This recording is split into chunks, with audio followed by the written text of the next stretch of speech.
Okay, do I have your permission to record? Yes, Okay, so on the phone with me now is Agnes Titus. She is the senior woman leader for Bougainville, and she was yes. also head of the Bougainville UN Women's Office. Agnes, did I say anything wrong? Did I get that right? Did I mispronounce anything? Sorry, I did not hear that well. Did I Can you mispronounce repeat it? what you asked? Yeah, did I mispronounce anything? Is there more background about you that you would like listeners to this interview to know? No, that is fine. I worked with UN Women for 5 years, from 2009 to 2014. Now Wow, I'm currently working with the National Center for Rehabilitation as advocacy coordinator. wow, wow. Well, Yes. Mm-hmm. recently, here in California and in, in America, we have seen that Bougainville had a vote for independence from PNG with a huge amount of people saying they wanted to do this. Could you tell us about the Yes. historic event Bougainville people just had? Can you just repeat the last bit? Sure. Could you tell us about the vote Bougainville had recently to become independent? What happened for people who aren't super aware? Yes. It is all legal. Everything, the constitution of Papua New Guinea was amended to accommodate the referendum in Bougainville.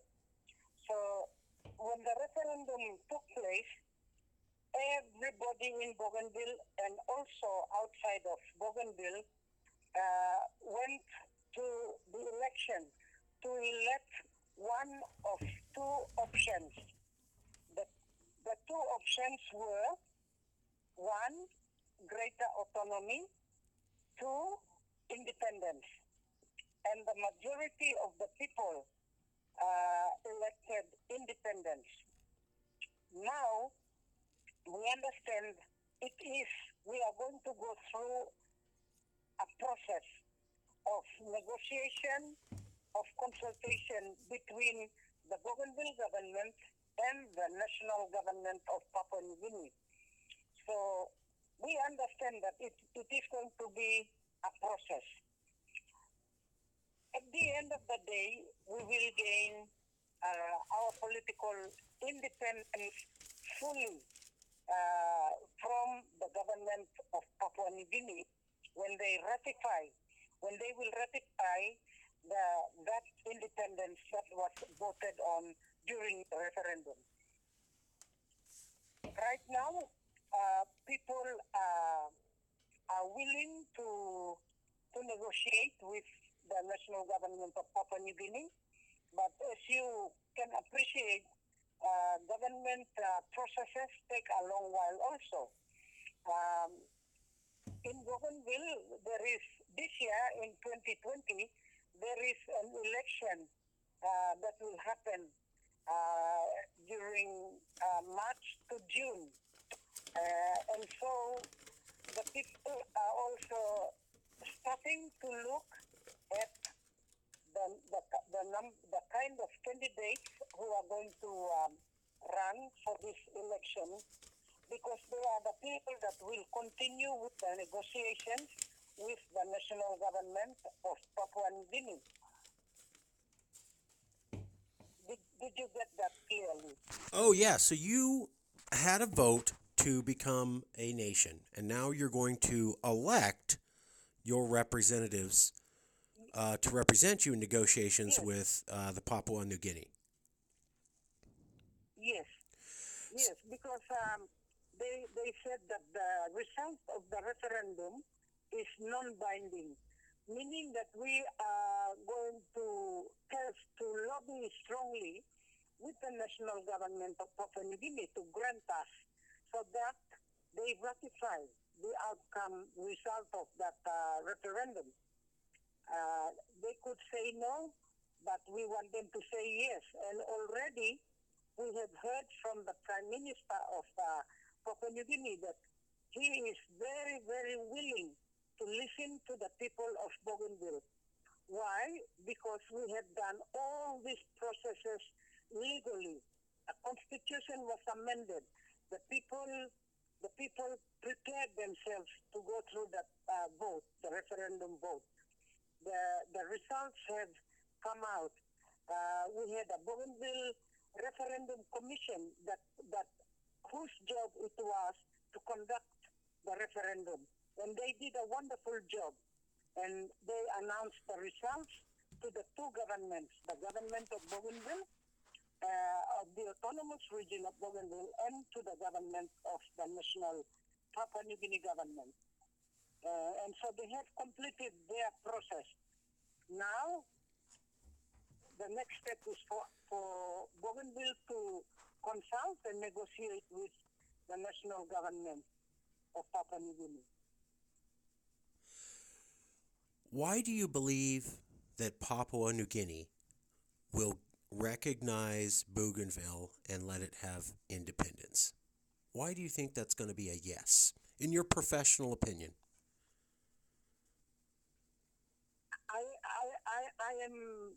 I am basing my thinking from what the Prime Minister has said, Prime Minister of Papua New Guinea, that he said it is best to listen to the people of Bougainville, and they have spoken through the ballot.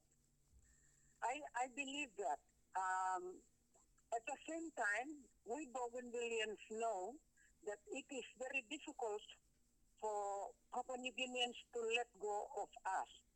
But my other reason for having the confidence that PNG can let go of Bougainville is because there are other members of the Parliament of Papua New Guinea who are quite well educated about our issues here and the process that we have gone through. I know at the same time the majority of the grassroots people in Papua New Guinea have no idea why Bougainville has gone through this process. But Bougainville itself has gone through a lot from way back in the 60s or even before that to ask for sovereignty.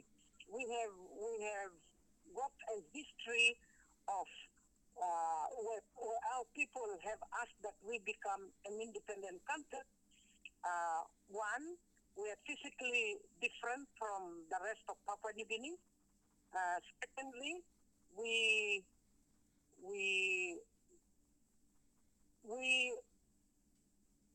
what's the word? We experienced some things that made us have the determination to secede from Papua New Guinea.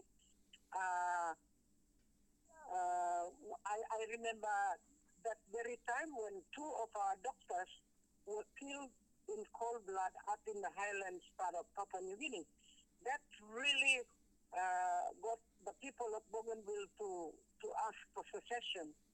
I was in high school at that time, and yes, all of us students, Bougainville students, became politically aware of differences and that we did not want to live like that, where the respect of human rights was absent. For example, that murder of our two doctors up in the Highlands area. Those are the things that really prompted Bougainville to want to secede from the rest of Papua New Guinea.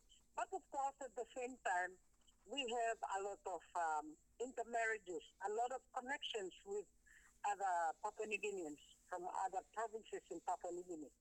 And so if only people can understand that what we are looking for here is political independence, and that we feel that we can run our business ourselves and, without the rest of Papua New Guinea. How long do you think negotiations will last? How long till Bougainville gets its right to join the family of other recognized countries? Thank you. We are preempting to have this year, 2020, to be the year to negotiate and consult one another on these issues. Uh, that may be uh, too confident on our part, but that's what we are thinking. I mean, we want to just take at least a year to do all these negotiations and to get the ratification done. And because we also understand that it is going to be another long process also to get the political independence process with maybe getting to the United Nations, those kinds of things, or just getting recognized as a sovereign nation. We will need the support of other countries to support us, but we will actually need a lot to happen. We need to put our public service in place, to cater for a sovereign nation now, for example. But we are going to wait for the ratification process to happen. When that happens, then we will go on this other mode of preparing Bougainville. Because we went through a civil war, we do not have much infrastructure to cater for all this. And those are the things that we will need to put in place, for our government to function and for ourselves to be seen as a sovereign nation. Do you believe that you will get recognition from other countries, perhaps Australia, or there was talk of maybe China? What are your thoughts and feelings on Bougainville's ability to actually get that key step to becoming a stable country that other countries recognize you as one? Yes, because we are actually interdependent on one another. I know that Bougainville will definitely need the support from other countries. Like I said, our finances are not up to date. But one thing we need to remember is that Bougainville has so much resources, untapped resources, and if we can just start to mobilize ourselves and turn our resources into the funds that we badly need. And I know that we will need a lot of technical expertise from other countries if they want to come and help us. We will need to have a lot of planning. We will need to have a lot of, financial backup from other countries also, because at the same time we know that we have a vast amount of resources, and I know that we can also develop our tourism industry. But like I said, we went through this civil conflict, and we are really not much off the ground yet as to where infrastructure is concerned. Okay.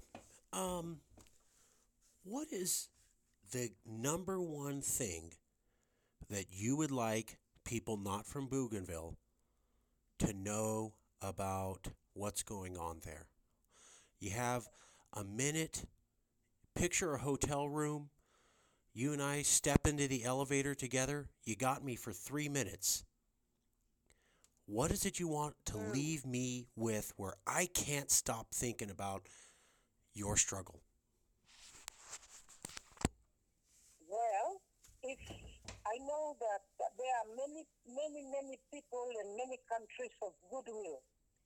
If they can only understand the situation where Bougainville is, let alone understand that the people of Bougainville have spoken through the ballot during the referendum, I think Bougainville needs that respect, Bougainville needs that support, we have suffered during the conflict. And in conflicts, they are usually victims. And Bougainville went through that experience also, where us, the women and the children of Bougainville, were really the victims of this conflict. And we need people of goodwill to come to our aid, to support us with setting up our government, setting up our finances, setting up our public service, setting up our infrastructure. And because the Bougainvillians ourselves, we are doing a lot already to help to change the mindset of our people. And I think our people have reached that stage which they use to express in the ballot box during the referendum. And they just want to move ahead. People are frightened of the unknown, but we want to give it a go here in Bougainville. And we just need the support of people of goodwill, people from other countries, people from, good support. We know that we have experience too where people who are driven by greed come and fool our people. We do not like this type. We want genuine, good, law-abiding people and good people to come and support Bougainville. When we have achieved our ratification from Papua New Guinea, and Papua New Guinea itself too, we need Papua New Guinea too, because I feel it is their moral obligation to set Bougainville on the right footing. Papua New Guinea too needs to support us. And maybe people from the Commonwealth, people from all over the world, they can come in and support us. Okay. Okay. Well, last thoughts. How can people get a hold of you, or is there any websites you'd like people to go to know more about what's going on there? Do you have a website, and do you want people to contact you? And if so, how should they get a hold of you? Okay. For National Center for Rehabilitation has a Facebook page. You just type in Nazareth Center for Rehabilitation. I think the Autonomous Bougainville government has a web page. Yes. There's this information about Bougainville. What else? And through different groups too, they put up information on Bougainville. But the government, I'm certain that this way you can log into, or Nazareth Center for Rehabilitation is a civil society organization, and we do a lot of work on promoting human rights, especially the rights of women. Okay. Okay. Well, thank you very much. You heard it there. That's Agnes Titus, the head of the Bougainville UN Women's Office, talking about independence in Bougainville and where you can find out more about the conversation. Agnes, thank you for being here. I will email you a copy of this interview within probably tonight. Thank you. Thank you very much, Marcus. Thank you, Agnes. Bye. Bye-bye.